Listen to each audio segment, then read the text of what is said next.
ચેનલના માધ્યમથી આપણે અવનવા રોગો વિશે વાત કરતા હોય છે કે અત્યારમાં માનો કે જીરાના વાવેતર છે, આપણે ચણાના પણ ઘણા બધા વિડીયો મૂક્યા કે ભાઈ જાંબુડિયો આવ્યો હોય ત્યારે જાંબુડિયોનો વિડીયો મૂકીએ છીએ, વાવેતર હોય ત્યારે વધુ ઉત્પાદન માટેનો વિડીયો મૂકતા હોય છે.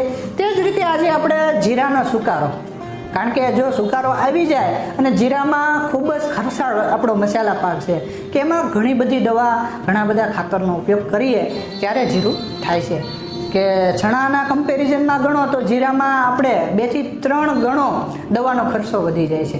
તો મિત્રો એનો યોગ્ય ખર્ચ કરવો તે પણ આપણી માટે હિતાવક છે, જેથી કરીને ખર્ચ ઓછો થાય, યોગ્ય થાય અને વધુ ઉત્પાદન મળે. ટાઈમસર જો તમે કોઈ પણ વસ્તુ કરો તો તમને એનું વળતર જરૂર મળે છે. આડેધડ કરવાથી તમને જ મોટું નુકસાન થાય છે. તો મિત્રો આપણે જીરાના સુકારા માટે કયા પગલાં લેવા જોઈએ? ઘણા આવી ગયા પછી લે છે, ઘણા અગાઉ લે છે. તો મિત્રો બને ત્યાં સુધી સુકારો આવતો હોય જ છે, એ ફાઇનલ છે. તો જૈવિક નિયંત્રણ કરીને તમે અગાઉ તેના પગલાં લઈ શકો. આવ્યા પછી પણ તમે જૈવિક નિયંત્રણ કરી શકો છો, સાથે સાથે કેમિકલ એટલે કે આપણે રાસાયણિક દવા. તો મિત્રો આ જે દવાઓ છે તેના વિશે પણ હું વાત કરીશ અને જૈવિક નિયંત્રણ વિશે વાત કરીશ. તો સૌપ્રથમ આપણે કેમિકલ વિશે વાત કરીએ. તો મિત્રો એમાં 22 નામ મોસ્ટ ઓફલી બધા ખેડૂતે સાંભળેલું છે, જે 22 50% આવે છે. તેમાં સારી કંપનીની વાત કરીએ તો ક્રિસ્ટલ કંપનીનું અત્યારમાં માર્કેટમાં આવે છે, જે 22 નામથી આવે છે, બરોબર.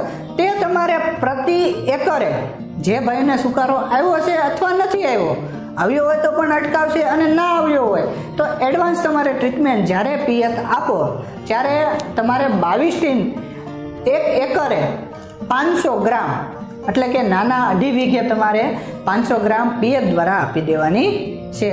બને ત્યાં સુધી યોગ્ય રીતે અને વ્યવસ્થિત આપવાની છે. જે કાંઈ તમે સરસ પદ્ધતિ કરતા હોય તે મને કોમેન્ટ દ્વારા જરૂર જણાવજો કે કઈ રીતે તમે પિયતમાં આપો છો અને પૂરેપૂરું રિઝલ્ટ મળે છે. તો બીજા ખેડૂત ભાઈનો તે પદ્ધતિ હું આગલા વિડીયોમાં શીખવાડું. હવે આ હતી આપણી કેમિકલ યુક્ત. સાથે સાથે હવે વાત કરું તો જૈવિક. તો જૈવિકમાં મિત્રો સુડોનોમાસ જે આવે છે બેક્ટેરિયા અને સાથે સાથે આપણે ટ્રાઇકોડર્મા વિરિડી, આ બંને પ્રોડક્ટ જૈવિક છે, ઓર્ગોનિક કરતા હોય તેને પણ ચાલે અને કેમિકલ કરતા હોય તેને પણ ચાલે. પણ કેમિકલ વાળાને થોડું ઘણું ધ્યાન રાખવાનું છે કે જે ફૂગનાશક દવા છે તેનો 4-5 દિવસ આપ્યા પહેલાં અને આપ્યા બાદ ઉપયોગ કરવાનો નથી, જેથી કરીને તે તેનું કાર્ય પૂર્ણ કરે.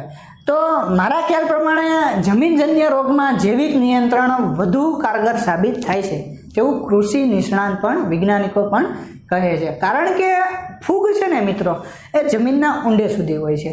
તમે કેમિકલ યુક્ત જ્યારે ટ્રીટમેન્ટ આપો ત્યારે તેને કોન્ટેક્ટમાં આવવાથી અથવા તેને સ્પર્શ કરે તો એને 10-12 દિવસ સુધી રિઝલ્ટ હોય, પછી એ રિઝલ્ટ નાબૂદ થાય છે.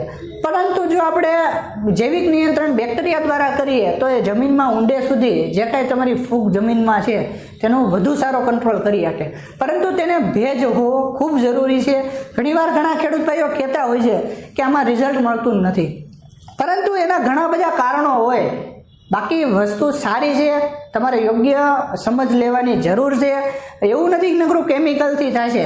અમુક વસ્તુ એવી છે કે જે તમારા જમીનને સુધારે છે, ખેતીમાં ખર્ચ પણ ઓછો થાય છે અને આ વસ્તુ જે છે મેં જે તમને વાત કરી કે જૈવિક નિયંત્રણ એ ખરેખર કારગર સાબિત છે. પરંતુ તેના અમુક નિયમો હોય છે, એ નિયમોનું પાલન કરો એટલે તમને રિઝલ્ટ મળવાનું હોય છે. તેને કઈ રીતે મલ્ટીપ્લાય કરવું એ પણ આપણે આગળના વિડીયોમાં વાત કરી હતી. જ્યારે મગફળીનો જે સુકારો છે તેમાં આપણે આની વિશે વાત કરેલી હતી કે કઈ પ્રકારના કઈ રીતે આગલા દિવસે તેને મલ્ટીપ્લાય કરવું, કાગળ નાખવો, તેમાં માટી નાખવી, કઈ રીતે કરવું, કઈ રીતે ઢાંકવું. એ મિત્રો તમે હું ડિસ્ક્રિપ્શન બોક્સમાં એનો લિંક આપું છું, જેથી કરીને તમે એ વિડીયો જોઈ શકો અને તમારું સારું એવું રિઝલ્ટ મેળવી શકો. તો મિત્રો આ રીતે કેમિકલ અને જૈવિક, કેમિકલમાં મેં જે વાત કરી 22, જૈવિકમાં વાત કરી કે સુડોનોમાસ અને ટ્રાઇકોડર્મા વિરિડી, જે કંપની વાઇઝ અલગ અલગ પ્રકારનું એનું માપદંડ છે. માનો કે કોઈ કંપનીના 250 ગ્રામ વીઘે નાખવાના આવે છે, કોઈ કંપનીનું વીઘે કિલોગ્રામ નાખવાનું આવે છે. તો મિત્રો તમે કંપની સારી કંપનીના લેવા વિનંતી. ઘણીવાર એના કારણે પણ રિઝલ્ટ મળતું નથી.